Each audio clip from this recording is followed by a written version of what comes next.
Bike ಹಾಗೂ auto ಮುಖಾಮುಖಿ ಡಿಕ್ಕಿ ಹೊಡೆದ ಪರಿಣಾಮ ರಸ್ತೆಯಲ್ಲಿ ಗಾಯಗೊಂಡು ನರಳಾಡುತ್ತಿದ್ದ ಇಬ್ಬರು ಯುವಕರ ನೆರವಿಗೆ ಧಾವಿಸಿದ ಮಹಿಳಾ ಮತ್ತು ಮಕ್ಕಳ ಕಲ್ಯಾಣ ಇಲಾಖೆ ಸಚಿವೆ ಲಕ್ಷ್ಮಿ ಹೆಬ್ಬಾಳ್ಕರ್ ಮಾನವೀಯತೆ ಮೆರೆದಿದ್ದಾರೆ. ಗೃಹಲಕ್ಷ್ಮಿ ಯೋಜನೆ ಚಾಲನಾ ಸಮಾರಂಭದ ಹಿನ್ನೆಲೆಯಲ್ಲಿ ಚಾಮರಾಜನಗರದಲ್ಲಿ ಪೂರ್ವಭಾವಿ ಸಭೆಯಲ್ಲಿ ಭಾಗವಹಿಸಿದ ಬಳಿಕ ಸಚಿವರು ಮಂಡ್ಯಕ್ಕೆ ಹೋಗ್ತಾ ಇದ್ರು.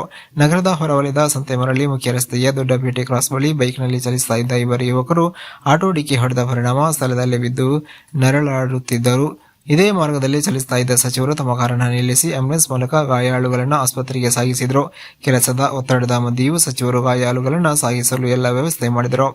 ಇದೇ ವೇಳೆ ಸ್ಥಳೀಯರು ದೊಡ್ಡಪೇಟೆ ಕ್ರಾಸ್ನಲ್ಲಿ ಪದೇ ಪದೇ ಅಪಘಾತ ನಡೀತಾ ಇದೆ, ಇದಕ್ಕೆ ಪರಿಹಾರ ಕೊಡಿಸಬೇಕು ಎಂದು ಮನವಿ ಮಾಡಿದರು.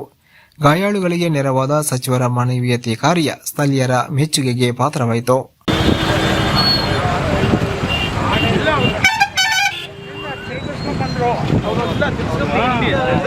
ಅಲ್ಲಿಂದ ಹೋಗ್ತಾ ಇದ್ದ ಅವ್ರು ತಿರುಗಿಸ್ಕೊಂಡ್ಬಂದ್ರು.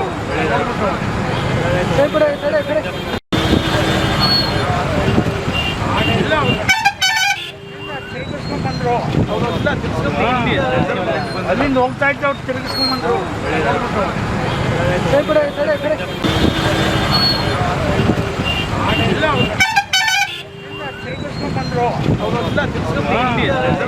ಅಲ್ಲಿಂದ ಹೋಗ್ತಾ ಇದ್ದ ಅವ್ರು ತಿರುಗಿಸ್ಕೊಂಡ್ಬಂದ್ರು.